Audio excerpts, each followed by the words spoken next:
Operation ಸಿಂಧೂರ ಸಂಬಂಧ Congress BJP ಮಧ್ಯೆ ವಾಕ್ಸಮರ ಜೋರಾಗ್ತಾ ಇದೆ. ಆಪರೇಷನ್ ಸಿಂಧೂರ ಕಾರ್ಯಾಚರಣೆಯಲ್ಲಿ ನಾವು ಎಷ್ಟು ಜೆಟ್ಗಳನ್ನ ಕಳ್ಕೊಂಡ್ವಿ ಅಂತ ನಿನ್ನೆಷ್ಟೇ ರಾಹುಲ್ ಗಾಂಧಿ ಪ್ರಶ್ನೆ ಮಾಡಿದ್ರು. ಇದಕ್ಕೆ ಬಿಜೆಪಿ ಕೌಂಟರ್ ಕೊಟ್ಟಿದೆ. ನಿಮ್ಮ ಪ್ರಶ್ನೆ ಪಾಕಿಸ್ತಾನದ ಸೇನಾ ನಾಯಕತ್ವದ ರೀತಿ ಇದೆ. ದೇಶದ ಸೇನಾ ಕಾರ್ಯಾಚರಣೆಯ ಟೀಕಿಸಿ ಪಾಕಿಸ್ತಾನವನ್ನು ಪ್ರಶಂಸಿಸುವ ನಿಮ್ಮ ನಡೆಗೆ ಪ್ರಶಸ್ತಿ ಕೊಡಬೇಕು ಅಂತೆಲ್ಲ ಟೀಕಿಸಿದ್ರು. ಅದಕ್ಕೆ ಇವರು ಕೂಡ ಕೌಂಟರ್ ಆಗಿ ನಿಮಗೆ ಆ ಪ್ರಶಸ್ತಿ ಕೊಡಬೇಕು ಅಂದ್ರು. ಇತ್ತ ಬಳ್ಳಾರಿಯ ಹೊಸಪೇಟೆಯಲ್ಲಿ ಎಐಸಿಸಿ ಅಧ್ಯಕ್ಷ ಮಲ್ಲಿಕಾರ್ಜುನ ಖರ್ಗೆ ಪಹಲ್ಗಾಮ್ನಲ್ಲಿ ಮೋದಿ ಸರ್ಕಾರ ಸೆಕ್ಯೂರಿಟಿ ಕೊಟ್ಟಿಲ್ಲ, ಹೀಗಾಗಿ 26 ಜನರ ಕೊಲೆಯಾಗಿದೆ ಅಂತೆಲ್ಲ ಆರೋಪಗಳನ್ನ ಮಾಡಿದ್ರು.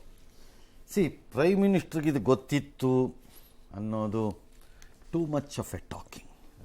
ಅದಕ್ಕೆ ಅವರು ಹೋಗಲಿಲ್ಲ. ಟೂ ಮಚ್ ಆಫ್ ಟಾಕಿಂಗ್, ಬಹಳ ಕೆಟ್ಟದಾದಂಥ ಮನೋಸ್ಥಿತಿ. ಇದು ಎರಡನೇ ಬಾರಿ ಹೇಳ್ತಾ ಇರೋದು ಸರ್. ಹೇಳಿ, ಜನ ಅದನ್ನು ನೋಡ್ತಿರ್ತಾರೆ. ಈಗ ರಾಹುಲ್ ಗಾಂಧಿ ಎಷ್ಟು ಜೆಟ್ಗಳನ್ನು ಕಳ್ಕೊಂಡಿದ್ದೀರಿ ಅಂತಾನೆ.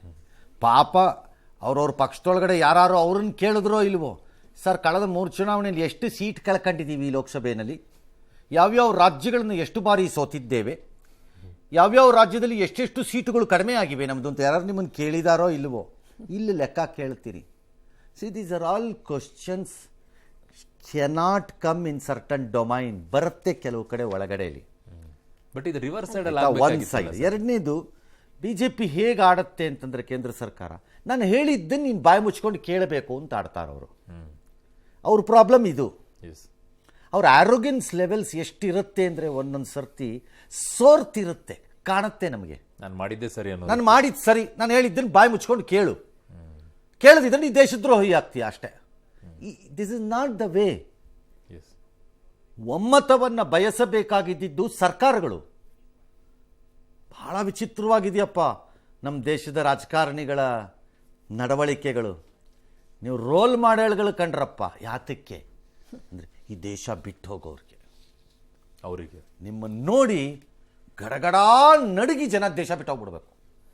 ಬುದ್ಧಿವಂತರು, ಭವಿಷ್ಯವನ್ನು ಬಯಸುವವರು ನೋಡಿ ಯೋಚನೆ ಮಾಡಿ. Yes, okay.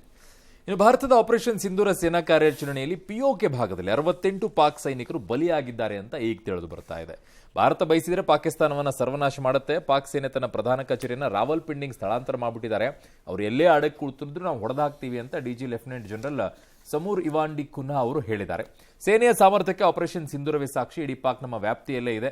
ಗಡಿ ದಾಟದೆ ಪಾಕ್ ವಾಯುನೆಲೆಗಳನ್ನೆಲ್ಲ ಧ್ವಂಸ ಮಾಡಿದ್ವಿ. ಲಾಂಗ್ ರೇಂಜ್ ಡ್ರೋನ್ಗಳು, ಮಿಸೈಲ್ಗಳೆಲ್ಲ ಹೊಡೆದಾಕಿದೀವಿ ಅಂತ ಅವರು ಹೇಳಿದ್ದಾರೆ. ಇಸ್ರೇಲ್ನ ರಾಯಭಾರಿ, ಭಾರತದ ರಾಯಭಾರಿ ಹೇಳ್ತಾರೆ ಒಂದು ಇಂಟರ್ವ್ಯೂನಲ್ಲಿ, ಟಿವಿ ಇಂಟರ್ವ್ಯೂ, ತೌರ್ ರಾಡಾನ ಅಮೆರಿಕ ಕೊಡ್ಬೋದು ಅನ್ನೋದಾದರೆ 26 ನಮ್ಮ ಭಾರತದ ಇದರ ಬಾಂಬೆ ಅಟ್ಯಾಕ್ ಅಲ್ಲಿ ಈ ಕೋತಿಗಳಾಗಿರೋಂಥ